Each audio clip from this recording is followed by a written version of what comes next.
This is the touchscreen navigation and all the other gadgets that come on the 2014 500L.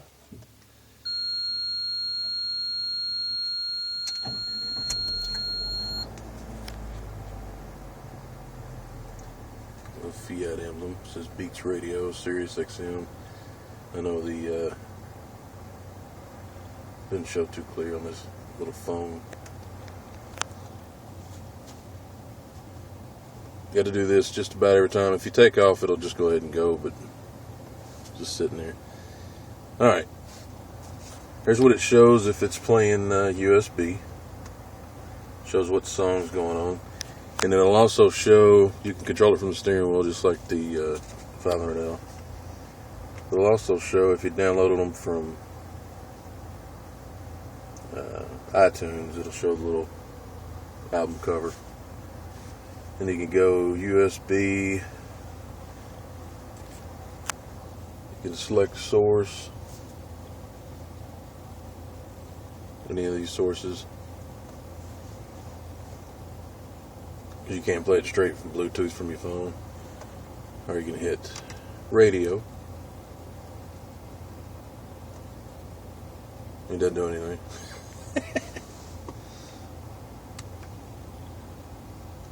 There you go.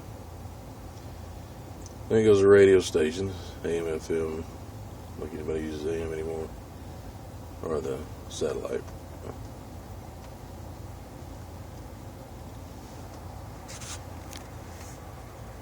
What you get for the first year, you get free,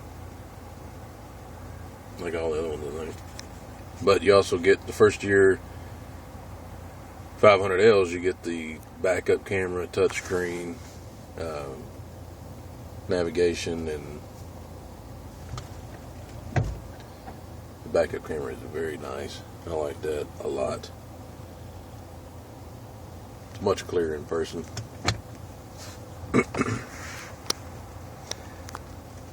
Let's see. You can direct tune, you can just go to whatever satellite channel you want. Because you should have them all memorized, of course. Audio lets you move it front to rear, side to side. And you can do the treble. Mids and bass, because we got Beats, it's got a little subwoofer in the back. Let's see. Navigation.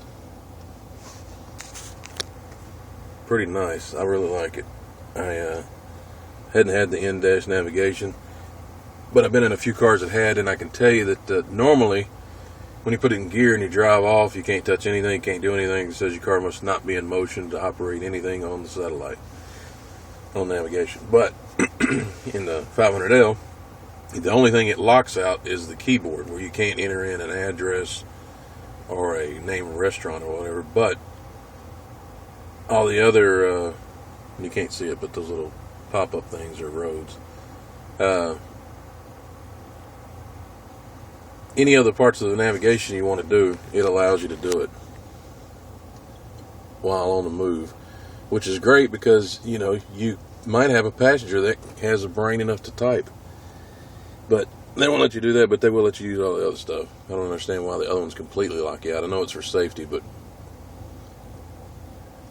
that's not going to stop anybody. You get restaurants, gas stations, hotels. You can spell the name, all points of interest, change search area so you can change it to where you're going instead of where you are. Favorites, where you want to, you can like save your little spots just like the other one. I mean, it's just a normal go home, enter the address, just a normal GPS.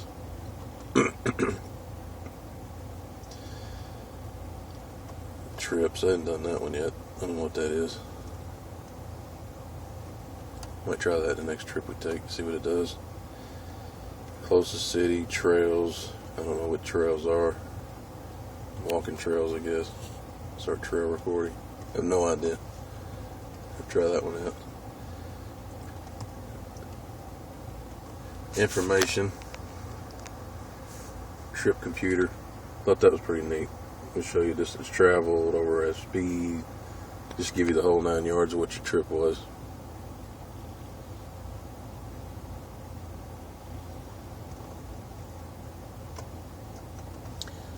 And let's see. Just gives you a quick where everything is. Hospital, police, fire department. And you can set it to where it's 2D. So then, instead of that, it looks like this. So you're above it. You know, it's less... I don't really like this one.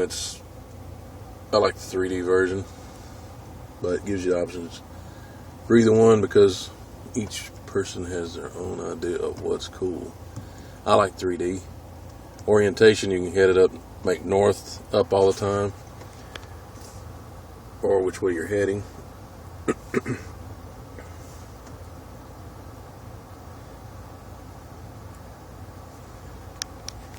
Current street. It just displays the current street on the bottom of your map. Auto zoom, normal. I don't know what that does. Digital terrain model. I turned it off, turn it on. I couldn't see a whole bunch of difference. Railroad, city areas, river names.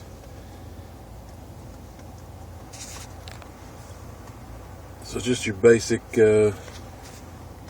navigation, but it's really easy to use and nice. It's not overly complicated for no reason.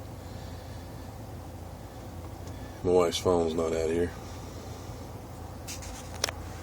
You can do just about anything you want to do on your phone without getting your phone out. You can look at the phone book, recent calls, you can dial, check your messages.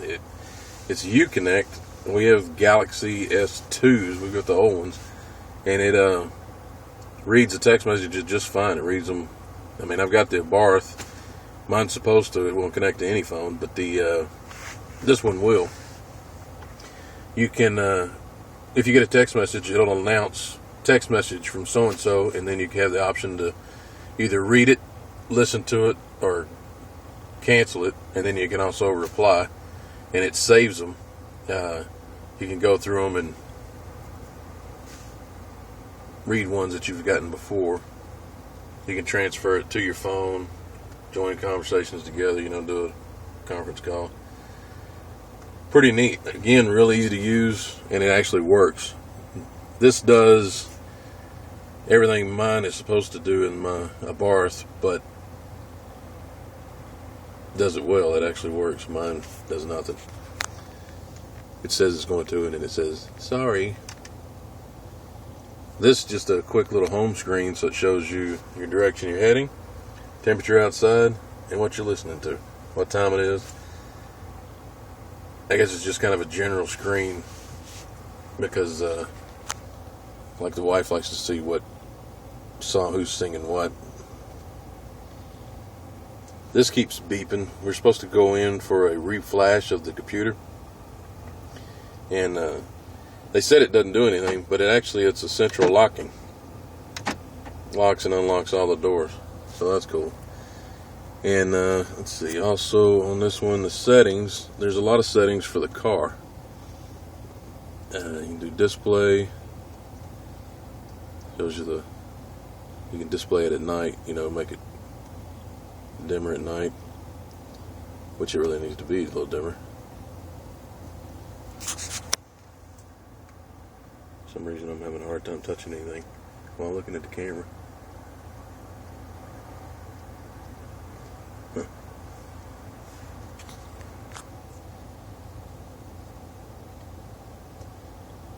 Set language, Fahrenheit, enable trip, voice response length. I turned most of the voice stuff off. It's not bad, but I just don't like listening to that. Turn here, turn there, turn this. I get it. I know when the little arrow points, I turn. I got it. Oh, it's on auto. That's what it is. Oh, I see. So I can put it on day.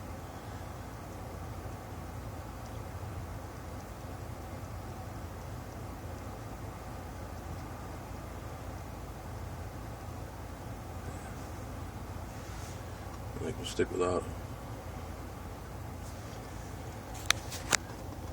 And then you got, let's see, display, clock. Of course, that's your clock. Imagine that. Safety and driving assistance. I hadn't seen this one. I don't know what that is. Park view backup camera. Park view backup camera delay. Yeah. That's pretty self-explanatory. Lights, daytime running lights. Always leave them on. Even though we always leave the headlights on, just like the 500s we had.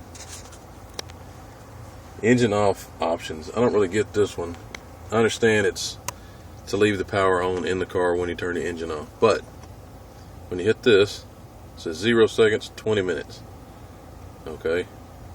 0 seconds, 20 minutes. I can't select 5 minutes, 10 minutes. It's either all in or nothing. I don't really need it on for 20 minutes. Let's see. Got phone and Bluetooth. Shows my wife's phone. Paired audio sources. I guess you can pair your iPod Bluetooth or something. And then XM setup, system information. I don't know what any of that means.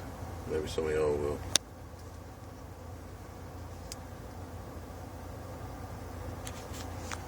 And there you go. It's got your mute button. Like I said before, you can turn it off.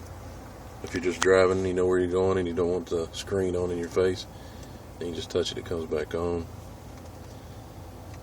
Radio, media.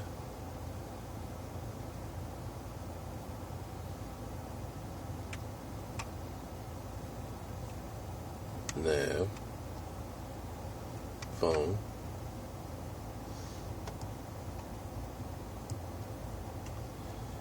and more.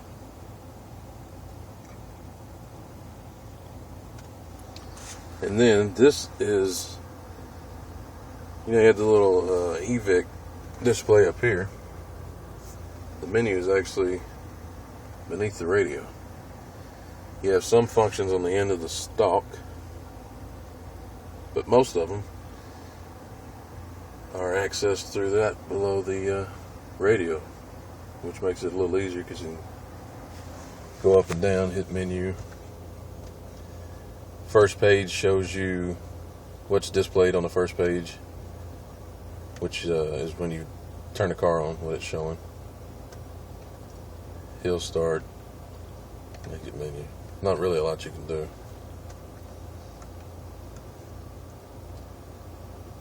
We'll leave it on that so you can see it. When I'm in it, I keep it on. By the stock, you can go through these options: range, distance traveled. We're getting 27.1 because we idle a lot with the kid. Average speed 37. Not exactly Mario Andretti. Not exactly, but it's close. Travel time, that's just from the set A trip, which I hadn't redone. And there's a dual climate control. I got my side if I'm driving, I got her side. If she's not driving, I got her side. If she's driving, I got my side if I'm not driving, which never happens. But it's nice that we can control each side. If you have it on low, on both sides, every time you get in it, the air conditioning will come on wide open. If it's on low and you get in it every time, the AC will just blast you out, and it sounds like a wind tunnel. Because it is a good AC. I mean, it clears it out. There's your little USB with all your music on it. SD card auxiliary to plug in your little dilly-dally. And that's about it. There you go. Thanks for watching another Redneck Review. Sponsored by, who knows? My job. Me. If you have any other specific videos you'd like to have done about the 500L or the Abarth or any of the other ones, just let me know. Put in the comments below, and I'll just give you the straight dope on it without all the bull crap. So, talk to y'all soon. Later.